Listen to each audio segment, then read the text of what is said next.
Welcome to Horace J. Good Middle School. Ayan. Tara, samahan nyo ako. Ikutin natin ang Horace Good Middle School gamit ang bike. Ayan. Ngayon ay summer, kaya ang mga estudyante ay wala ngayon at nire-ready yung lugar. Ayan. Nililinis. Ika nga. Ayan. So ito ang community dito sa Horace Good Middle School.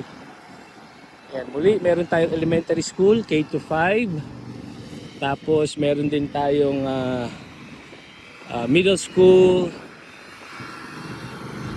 5 to 6, 6 to 7. Then nalito na ako. High school 9 to 12. Ayan. Middle school, may intermediate pa kasi. Intermediate 6 to minsan 5 to 6. Ayan, tapos yung yung middle school 6 to 8. Ayan. Tapos yung high school 9 to 12. Pagka grade 9, freshman, grade 10, sophomore, grade 11, junior, grade 12, seniors. Ayan, so ikutin natin ito. Again, I'm sharing this video to inform and to inspire sa mga kagaya kong nangarap din na makapagturo sa US of A. Ayan. So ito ang Horace Good Middle School. Napakalawak. Ayan. Ikutin natin para makita ninyo.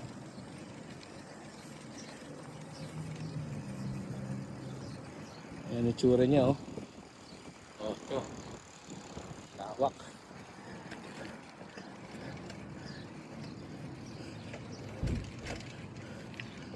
So kung kayo ay health conscious, yan, gusto nyong mag-jogging, yan, open itong area na ito. Ayan, oh, may oval.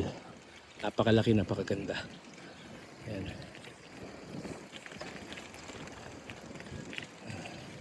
So ito ang community ng Horace Good Middle School. Yan.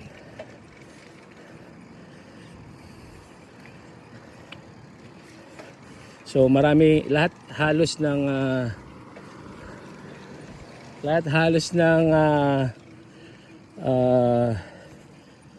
teka, ayun yung kung saan yung anak ko ay nag-practice ng driving, Ty Walker.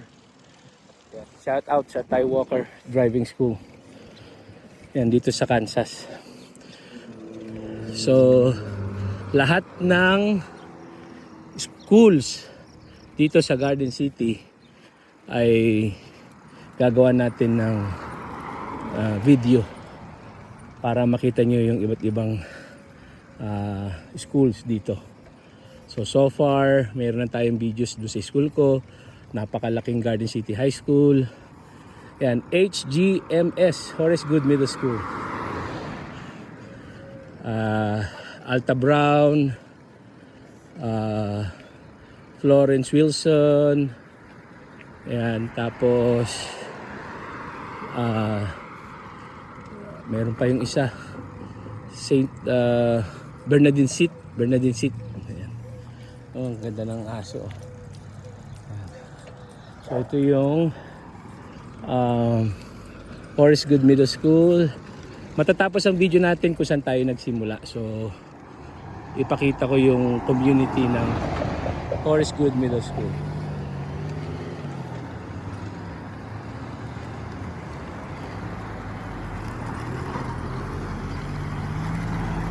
Ganda na sasakyan, no? Corvette. Ganda, di ba? Yan. So, kung may mga kaibigan kayo, mga teachers, nangangarap na makapagturo sa USA, Yan.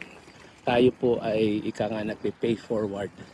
Kasi yan yung ating covenant kay Lord. Na kapag tayo po ay nakapagturo sa USA, tayo din po ay tutulong sa ating mga kababayan na sila ay mabigyan ng opportunity na makapagturo sa USA. Hindi po lahat ng teacher sa Pilipinas ay pwede dito sa USA.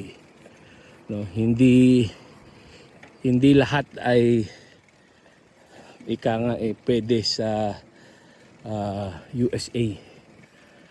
Bakit kamo? Ay kailangan dito ay ika nga yung iyong pasensya, sacrifice.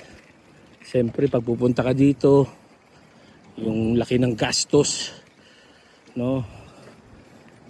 Laki ng gastos sa pamasahe papunta dito. Tapos yung iyong adjustment sa culture, sa curriculum. Pero ang masasabi ko, napakaganda dito sa USA. Kapag ka nakasurvive ka sa Pilipinas, na ikaw ay resourceful, dedicated, committed ka, you can survive here. You will survive here. Yan. Kasi napapansin ko lang isa sa mahalaga dito sa pagtuturo dito ay yung relationship mo sa estudyante, relationship mo sa colleagues mo, sa administrators mo. Yan. Kasi pag nandun sa classroom, sa tingin ko yung inoobserbahan bukod sa content ay yung classroom management mo, how you handle your students. So siyempre kapag classroom management, it's not only strategies, techniques. Ang bottom line dyan, relationship. Ang ganda nga ng mga strategies, techniques mo, you use ika nga technology, pero kung wala ka namang relationship sa mga estudyante mo, good relationship, I mean, ika nga maaring mag-struggle ka pa. Anyways, mag-message lang kapag ka meron kayong tanong. Ito, nire-ready ang eskwelahan. Summer ngayon kaya walang estudyante. Ayan. So, maraming salamat sa inyong panonood at abangan nyo ang aking next video sa iba pang mga schools dito sa Garden City High School. God bless!